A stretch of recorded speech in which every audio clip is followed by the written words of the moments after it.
안녕하세요. 약돌TV의 유주연 약사입니다. 오늘 영상은 임산부에게 추천하는 영양제에 대해서 준비해 보았습니다. 어떤 영양제를 먹어야 아기에게 좋을까 고민하고 계신 분들 많으실 텐데요. 그럼 지금부터 알려드릴게요. 엽산은 필수여서 아마 준비 과정부터 많이 복용하고 계실 거예요. 임신 초기 태아의 신경관 발달에 필수라서 준비 기간부터 꾸준히 드시는 게 좋고요. 정자 생성에 도움이 된다고 하니 남편도 같이 드시면 좋습니다.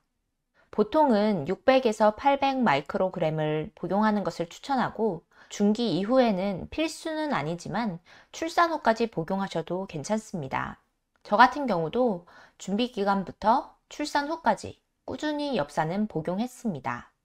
비타민 D는 병원에서 검사를 하고 혈중 농도에 따라서 권할 텐데요. 한국인들의 비타민 D 수치가 전반적으로 낮은 편이고 특히 젊은 20대에서 30대 여성, 즉 가임기인 여성들의 수치가 더 낮다고 합니다. 따라서 비타민 D도 준비 기간부터 드시길 권합니다. 용량은 혈중 농도에 따라 2000에서 5000 IU까지 상위 후에 조절하시면 되겠습니다. 비타민 D는 면역력 증진, 조산 방지, 태아의 건강 등 다양하게 영향을 미치기 때문에 필수로 드시는 것을 추천합니다. 비타민 D는 임신과 출산 과정에서 워낙 중요한 역할을 해서 나중에 따로 영상을 통해 한 번 더 얘기 드리도록 할게요. 철분제도 중기까지는 권장만 되다가 후기에 들어서면서 혈중 농도에 따라서 필수가 되기도 합니다. 저도 처음에는 수치가 12 정도였다가 몇 주 뒤에 수치가 10 밑으로 확 떨어지더라고요. 그 이유는 태아의 혈액을 생성하고 또한 아기는 생후 6개월까지 쓸 철분을 몸에 저장하고 나오기 때문에 산모에게서 철분의 요구량이 높아지는 것입니다. 뿐만 아니라 출산 시 많은 양의 출혈이 발생하므로 철분 수치가 낮을 경우 수혈을 필요로 할 수도 있습니다. 그러므로 철분제는 출산 후 3개월까지는 꾸준히 드셔주시는 게 좋습니다.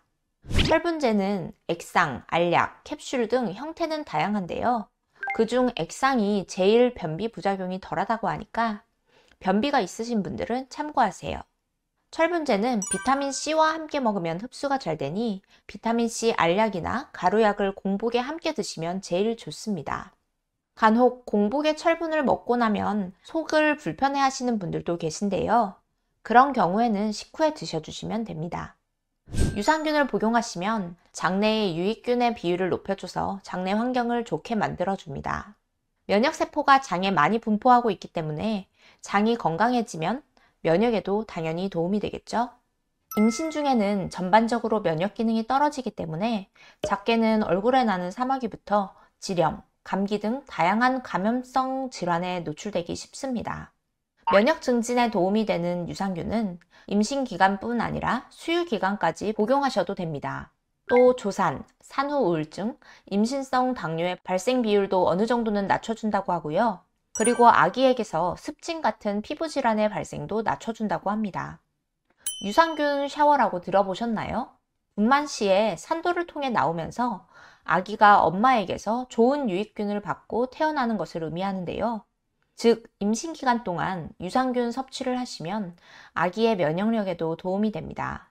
임신 중에 유산균을 복용하는 것은 많은 연구들에서 안전하다고 하며 복용을 추천하고 있으므로 만약 복부의 불편함, 복부 팽만 등의 부작용이 없는 한 유산균도 복용해 주시는 것이 좋습니다. 마그네슘은 면역, 근육, 신경의 역할을 수행하는 데 도움을 줍니다. 영양제로서의 마그네슘의 섭취는 필수는 아니지만 임신 중 마그네슘의 부족은 고혈압, 조산 등에 영향을 줄 수 있다고 합니다. 임신 중에는 350에서 400mg의 마그네슘이 필요하다고 하는데요. 식단을 잘 챙겨 드신다면 굳이 영양제까지는 추가 안 하셔도 됩니다.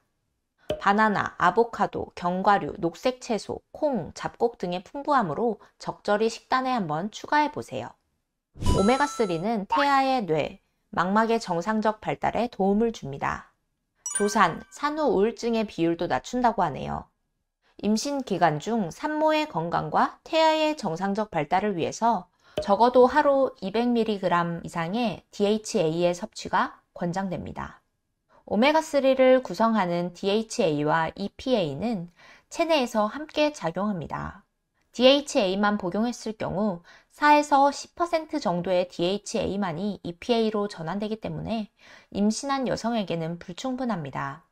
간혹 출혈의 위험 때문에 EPA가 없는 DHA만 드시라고 권하는 것도 들었는데요. 정말 출혈의 위험이 크신 분이나 출산을 바로 앞에 둔 산모를 제외하고는 EPA와 DHA가 함께 함유된 제품을 복용하시길 권장합니다.